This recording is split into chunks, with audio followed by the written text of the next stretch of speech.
प्रदेश के जनपद फिरोजाबाद से है, जहां केंद्र सरकार के 9 वर्ष पूरे होने पर केंद्र सरकार की विदेशी राज्य मंत्री मीनाक्षी लेखी आज फिरोजाबाद में जनसंपर्क करने आई थी, जहां उन्होंने कई लोगों से मुलाकात कर 2024 में चुनाव के लिए भारतीय जनता पार्टी को जिताने की अपील की है। इस अवसर पर उन्होंने अरविंद केजरीवाल के वक्तव्य में दिल्ली में जंगल राज है, समाजवादी पार्टी के स्वामी प्रसाद मौर्य ने कहा है कि वीर सावरकर बंटवारे का पापी है तथा यूसीसी पर अपनी प्रतिक्रिया दी। क्या कुछ कहना था उनका, आप स्वयं सुनिए हमारे संवाददाता विवेक शर्मा व नरेंद्र सिंह की इस खास रिपोर्ट में कि किस तरीके से केंद्र सरकार के 9 वर्ष पूरे होने पर केंद्र सरकार की विदेश राज्य मंत्री मीनाक्षी लेखी आज जनपद फिरोजाबाद में शिरकत की। क्या कुछ कहना था उनका, आप स्वयं देखिए खास रिपोर्ट UB24 जनपद फिरोजाबाद। शहर में जिनका बंधन करता है हमारे बीच में श्रीमान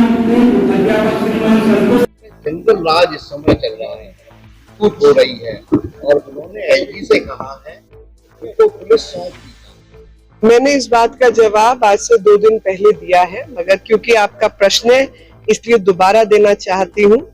और वो ये है कि पंजाब में इनकी सरकार है, सबसे अधिक अपराध पंजाब में हो रहे हैं और उसी दिन की अन्य घटनाएं जो पंजाब की है वो उनको उठा के देख लिया जाए। लेकिन उससे भी जो बड़ी बात है वो ये है कि इनके ही कॉर्पोरेटर हुसैन, उस व्यक्ति ने अंकित नाम के आईबी अफसर की हत्या की थी। दिल्ली दंगों में शामिल थे इनके लोग, ये भी सबके सामने आया। अमानतुल्लाह खान के यहाँ से सिलेंडर पकड़े गए थे जो भी की आपराधिक गतिविधियों में ओखला में सम्मिलित थे। 40 के आसपास इनके एमएलए के ऊपर क्रिमिनल आपराधिक जो है केसेस बने हुए हैं।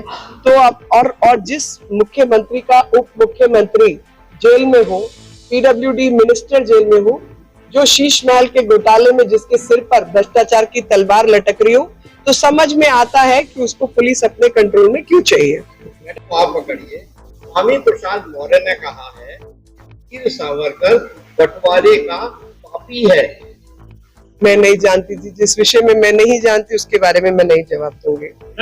समाज कलंकित होता है और प्रभावित होता है, इसलिए अगर यूनिफॉर्म सिविल कोड की वजह से कुछ दुष्प्रथाएं खत्म होती हैं तो होने दीजिए। बहुत सारे इस्लामिक देशों में वो दुष्प्रथाएं खत्म हो चुकी हैं। मनाने से मना किया है और पब्लिक मनाने से मना किया। मंदिर में क्या पाठ करेंगे, बात को लेकर के लोग राजनीति कर रहे हैं, भड़का रहे हैं।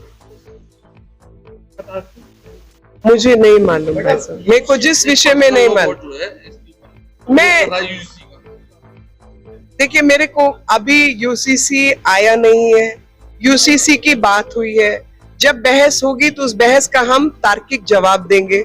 और वो तर्क जो 3 तलाक का जब विषय आया था, वो तर्क मैंने खड़े होकर संसद में उस पर बहस की थी और जिसने नहीं सुना वो सुन ले।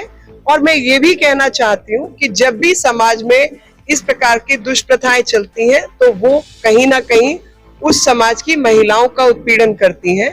और महिलाओं का उत्पीड़न होता है तो महिलाएं केवल आपकी पत्नी नहीं है जिसको आप उत्पीड़ित करके खुशी मना सके, वो आपकी बेटी भी है, बहन भी है और माँ भी है।